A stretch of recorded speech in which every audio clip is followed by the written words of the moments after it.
Quando você trabalha com pai e mãe, às vezes eles apresentam algumas coisas que você não quer projetar nos seus pais. Quando você tem uma história adulta, perfeito, você consegue identificar pai e mãe como tendo aquele perfil que vai discordar de você, porque você já está na vida adulta. Você já entende que o mundo é diferente, que você não tem que seguir a mesma coisa que os pais. Mas quando você é criança, a coisa complica um pouco, porque você tem a projeção do que você quer ser nos seus pais. Se você é menino, você quer ser igual ao teu pai. Você quer continuar tendo o carinho da tua mãe. Se você é menina, você quer se espelhar nas ações da sua mãe. Você quer continuar tendo o carinho do seu pai, quando você é criança. Para esse tipo de construção de histórias, e geralmente isso é usado em contos infantis, você tem a visão do padrasto e da madrasta. Para que eles servem num conto infantil? O padrasto e a madrasta são projeções das partes negativas dos nossos próprios pais. Então, às vezes quando você quer trabalhar uma história em que você tem algo que a sua própria mãe que quer impor a você, e você não quer projetar isso na figura materna, aquela figura que te dá poder, aquela figura que te nutre, aquela figura que te aconchega, você coloca essa figura materna para escanteio e você carrega a figura de uma madrasta. Cinderela é um exemplo. Quando você pega a história de Cinderela, você tem a morte da mãe e você tem a madrasta entrando em cena. Narrativamente, entrou a madrasta efetivamente. Ela entrou, começou a casar com o pai e tal. Mas em termos psicológicos, você tem a ausência daquela mãe, daquela figura que você tinha como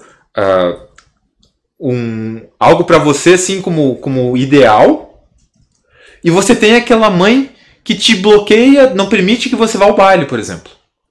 Você tem aquela mãe má. Para você não direcionar isso para essa mãe má, você tira ela da narrativa e coloca uma madrasta. Muitos contos infantis usam isso.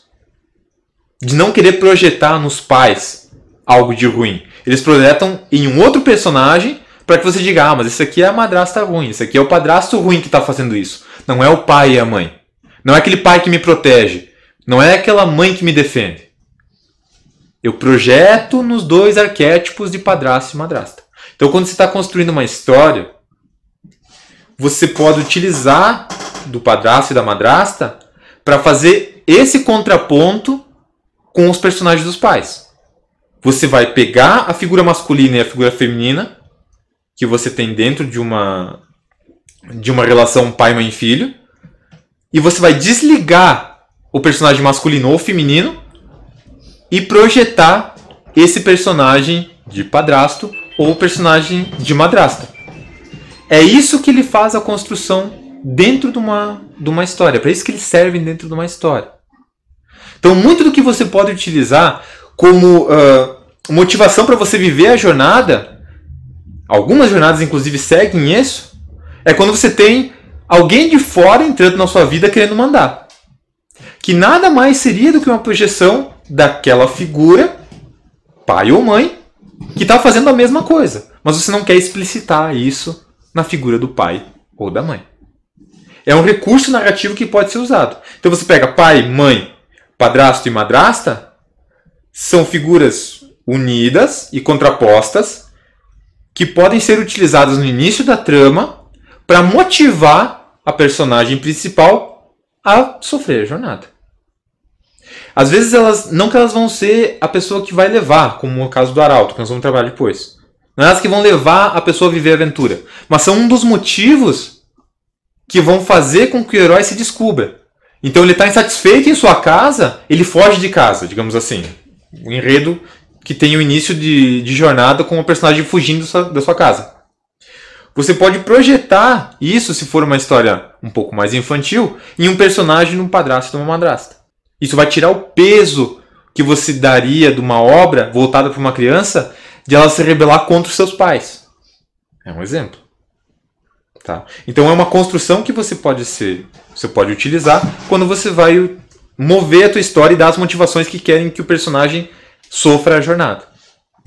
Então eles são posicionamentos, são arquétipos que estão normalmente no mundo comum. Em alguns casos, alguns deles vão ir para frente. Que eu vou passar mais para frente alguns outros casos em que eles passam para o mundo especial também. Quando você tem um personagem que está no mundo comum, ele está com alguma motivação para sair daquele mundo. Eu vou exemplificar de novo com Matrix. Tá? Nos 3 dias eu usei bastante Matrix, porque ele usa bem as personagens dos arquétipos. Os arquétipos personalizados em personagens. Ficou quase redundante. Ele trabalha bem essa parte. Então você tem o Neo sem nenhuma projeção, por exemplo, de pai, mãe, padrasto e madrasta no início do filme.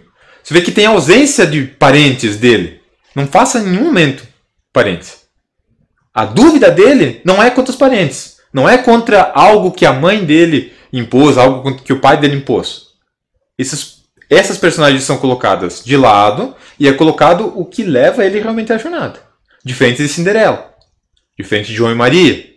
Diferente do Harry Potter, por exemplo, que você tem a projeção dos tios maus. Que nada mais são do que padrastos e madrastas, que efetivamente eles são, no caso, né? Padrastos e madrastas que representam aquilo que os pais não são. Em Harry Potter você tem a motivação baseado nisso, ele saber que ele faz alguma coisa diferente e naquele ódio que ele tem, entre aspas, né, aquele ódio, dos tios dele, daquela injustiça que ele sofre.